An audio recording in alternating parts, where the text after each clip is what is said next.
మనమందరం లైఫ్‌లో ఏదో ఒక టైంలో ఈ క్వెషన్‌ని వేసుకుంటాం. చనిపోయాక అసలేమవుతుంది అని.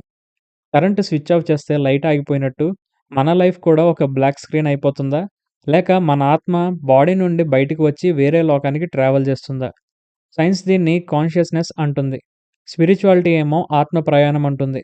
కానీ మన హిందూ ధర్మంలో గరుడ పురాణం అనే ఒక ఏన్షియంట్ బుక్ ఉంది. దీన్ని మనం చనిపోయిన తర్వాత ఆత్మకు వాడే జీపీఎస్ సిస్టమ్ అని చెప్పొచ్చు. అసలు యమధర్మరాజు కోర్ట్‌లో ఏం జరుగుతుంది? నరకంలో నిజంగానే నూనెలో వేయిస్తారా? 47 రోజుల పాటు ఆత్మ చేసే జర్నీ ఎలా ఉంటుంది? ఈరోజు మనం ఒక డార్క్ అండ్ మిస్టీరియస్ జర్నీ గురించి తెలుసుకోబోతున్నాం. గరుడ పురాణం ప్రకారం మనిషి చనిపోవడానికి కొన్ని నిమిషాల ముందు నుండే ప్రాసెస్ స్టార్ట్ అవుతుంది. చనిపోయే వ్యక్తికి దివ్య దృష్టి వస్తుందట.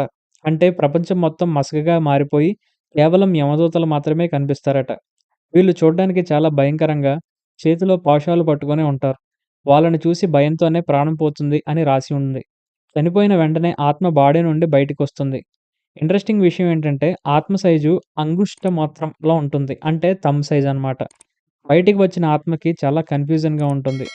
తన డెడ్ బాడీని చూసి అదేంటి నేనిక్కడున్నాను, నా బాడీ అక్కడ పడుందేంటి అని ఎమోషనల్ అవుతుంది.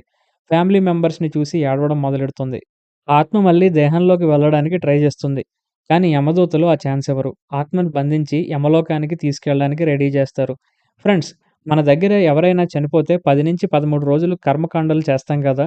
చాలామంది ఇవన్నీ ఎందుకులే వేస్ట్ అనుకుంటారు. కానీ గరుడ పురాణం ప్రకారం ఇది చాలా ఇంపార్టెంట్ స్టెప్. ఎందుకంటే ఫిజికల్ బాడీని మనం కాల్చేస్తాం లేదా పాతిపెడతాం. మరి ఆత్మ ట్రావెల్ చేయడానికి ఒక బాడీ కావాలి కదా! దాన్నే సూక్ష్మ శరీరం అంటారు. అంటే సటిల్ బాడీ. మనం రోజు పెట్టే పిండం వల్ల ఆత్మకి రోజుకొక బాడీ పార్ట్ ఫార్మ్ అవుతుంది. తల, కాళ్ళు, చేతులు ఇలా 10 రోజుల్లో ఆ సూక్ష్మ శరీరం రెడీ అవుతుంది. ఒకవేళ కొడుకులు లేదా వారసులు సరిగ్గా పిండ ప్రదానం చేయకపోతే ఆ ఆత్మకి బాడీ ఫార్మ్ అవ్వదు. అప్పుడది గాలిలో తిరుగుతూ ఆకలి దప్పులతో విపరీతంగా సఫర్ అవుతుంది. దాన్నే మనం ప్రేతాత్మ అని పిలుస్తాం. సో, మనమిచ్చే ఫుడ్ వాళ్ళకి ఎనర్జీ డ్రింక్ లాంటిదన్నమాట. 13 రోజు యమదూతలు అతన్ని మళ్ళీ వచ్చి తీసుకెళ్తారు. ఇప్పుడు అసలైన జర్నీ స్టార్ట్ అవుతుందట. ఇది ఎర్త్ నుండి యమలోకం వరకు ఉండే దారి. డిస్టెన్స్ ఎంతో తెలుసా? 86,000 యోజనాలు. ఈ దారిలో చెట్లుండవు, నీడుండదు, ఫుడ్డుండదు, కింద మండుతున్న నిప్పులుంటాయి. ఈ జర్నీలో మోస్ట్ డేంజరస్ పార్ట్ వైతరణి నది. ఇది చూడ్డానికి మామూలు నదిలా ఉండదు. ఇందులో నీళ్లుండవు. కేవలం రక్తం, చీము, ఎముకలు ఇంకా మొసళ్ళు ఉంటాయి. పాపాత్ములు ఈ నది చూసి భయపడితే ఆ నది పొంగుతుంది. వాళ్ళని అందులో ముంచేస్తుంది. కానీ ఎవరైతే లైఫ్‌లో గోదానం చేస్తారో లేదా పేదవాళ్ళకి సహాయం చేస్తారో వాళ్ళకి ఈ నది దగ్గర పడవ దొరుకుతుందట. వాళ్ళు ఈజీగా ఈ నది క్రాస్ చేసి వెళ్ళిపోతారు. మనం లైఫ్‌లో చేసే చిన్న చిన్న మంచి పనులు కూడా అక్కడ పెద్ద అడ్వాంటేజ్ ఇస్తాయన్నమాట. సుమారు 47 రోజుల నడక తర్వాత ఆత్మ యమపురికి చేరుకుంటుంది. అక్కడ యమధర్మరాజు కోర్ట్ ఉంటుంది. ఇక్కడ ఒక ఇంపార్టెంట్ క్యారెక్టర్ ఉంటారు. అతనే చిత్రగుప్తుడు. మోడర్న్ లాంగ్వేజ్‌లో చెప్పాలంటే ఈయనొక సూపర్ కంప్యూటర్ లేదా క్లౌడ్ సర్వర్ అన్నమాట. మనిషి పుట్టినప్పటి నుండి చనిపోయే వరకు మనం చేసిన ప్రతి పని, మాట్లాడిన ప్రతి మాట, ఆఖరికి మన మైండ్‌లో వచ్చిన ఆలోచనలు కూడా ఈయన రికార్డ్ చేస్తారు. ఇక్కడ డిలీట్ హిస్టరీ ఆప్షన్ ఉండదు. అంతా ట్రాన్స్‌పరెంట్. ఫ్రెండ్స్, వీడియో కంటిన్యూ చేసే ముందు మీరు ఇంకా మన ఛానెల్‌ని సబ్స్క్రైబ్ చేయకపోతే వెంటనే సబ్స్క్రైబ్ చేసుకోండి. అలాగే ఈ వీడియో నచ్చితే గనక లైక్ చేయండి.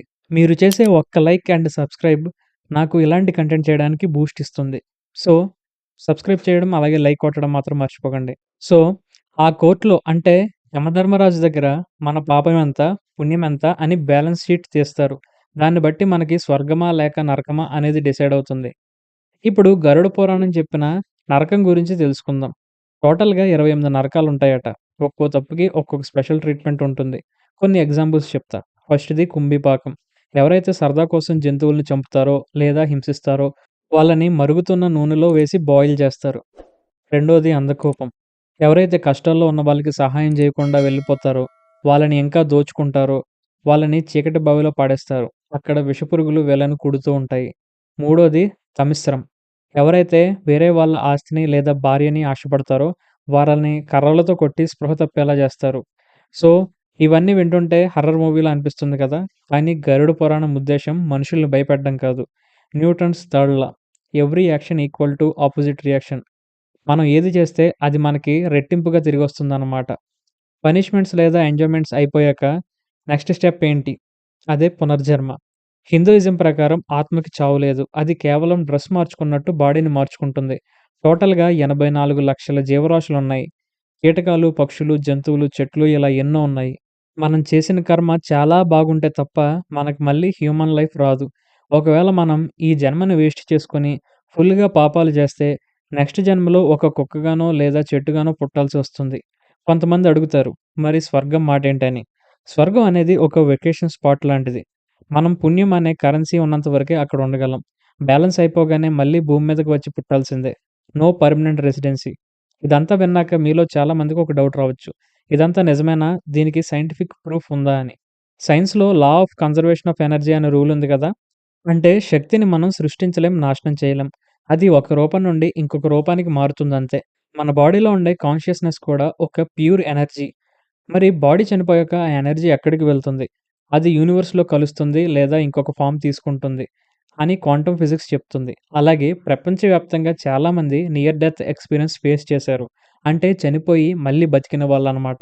వాళ్ళు చెప్పేదేంటంటే, మేము ఒక టన్నెల్‌లో ట్రావెల్ చేశాం. అక్కడ ఒక బ్రైట్ లైట్‌ని చూసాం. మా లైఫ్ మొత్తం ఒక సినిమా రీల్‌లా కళ్ళ ముందు కదిలింది అని చెప్తుంటారు. ఇది గరుడ పురాణంలో చెప్పిన విషయాలకి చాలా దగ్గరగా ఉంటుంది. ఇంకొక ఇంట్రెస్టింగ్ పాయింట్ ఏంటంటే, అందరూ నార్మల్‌గా చనిపోరు గదా! మరి సూసైడ్ చేసుకున్న వాళ్ళు లేదా యాక్సిడెంట్‌లో సడెన్‌గా చనిపోయిన వాళ్ళ పరిస్థితేంటి? గరుడ పురాణం ప్రకారం వాళ్ళకి ఆయుష్ ఇంకా మిగిలే ఉంది కాబట్టి యమలోకంలో ఎంట్రీ దొరకదు.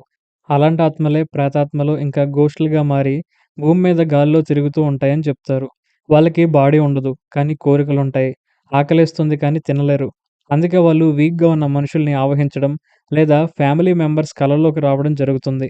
అందుకే మన పెద్దవాళ్ళు ఆత్మహత్య మహాపాపం అంటారు. ఉన్న ప్రాబ్లమ్స్‌ని ఫేస్ చేయలేక చనిపోతే, చనిపోయాక అంతకంటే పెద్ద నరకం వెయిట్ చేస్తూ ఉంటుంది. So, never give up on life. ఫైనల్‌గా గరుడ పురాణం చెప్పే అల్టిమేట్ గోల్ ఏంటంటే మోక్షం. అంటే ఈ జనన మరణ చక్రం నుండి ఎస్కేప్ అవ్వడం. మళ్ళీ పుట్టకుండా ఆ పరమాత్మలో లీనమైపోవడం. మోక్షం రావాలంటే మనం హిమాలయాలకు వెళ్లి తపస్సు చేయక్కర్లేదు. గరుడ పురాణం సింపుల్‌గా ఏం చెప్తుందంటే, ధర్మంగా బ్రతకండి, తోటి ప్రాణులను హింసించకండి, వీలైనంత సహాయం చేయండి. మన అకౌంట్‌లో పుణ్యం ఉంటే యమదూతలు కూడా సెల్యూట్ చేసి తీసుకెళ్తారు. డెత్ అనేది ఫుల్ స్టాప్ కాదు ఫ్రెండ్స్. ఇది జస్ట్ కామం మాత్రమే అని గరుడ పురాణం జెప్తుంది. ఒక చాప్టర్ అయిపోయింది. ఇంకొక చాప్టర్ స్టార్ట్ అవుతుంది. సో, రేపేం జరుగుతుంది అనే భయపడే బదులు, ఈరోజు మనం ఎంత మంచిగా బతికామనేది ముఖ్యం. సో, చనిపోయిన తర్వాత మన ఆత్మకి ఏమవుతుంది అనే విషయం మీకు అర్థమైందనుకుంటా. స్పిరిచ్యువల్‌గా అయితే మన ఆత్మ నరకానికన్నా, స్వర్గానికన్నా వెళ్తుంది. అదే సైంటిఫిక్‌గా అయితే ఆత్మ అనేది ప్యూర్ ఎనర్జీ గాబట్టి వేరొక ఎనర్జీలో కన్వర్ట్ అవుతుంది. అంటే ఈ ప్రాసెస్ ఒక natural phenomena. Friends, life and death గురించి మీకేమనిపించింది? అలాగే మీరు ఏమనుకుంటున్నారో కింద కామెంట్ చేయండి. మీ అభిప్రాయాన్ని తప్పకుండా షేర్ చేయండి. అలాగే ఈ వీడియో నచ్చితే గనక లైక్ చేయండి. మీ ఫ్రెండ్స్ అండ్ ఫ్యామిలీకి షేర్ చేయండి. మరిన్ని ఇంట్రెస్టింగ్ వీడియోస్‌తో మళ్ళీ కలుద్దాం. Thank you guys. Thank you for watching. Stay tune on explain Telugu.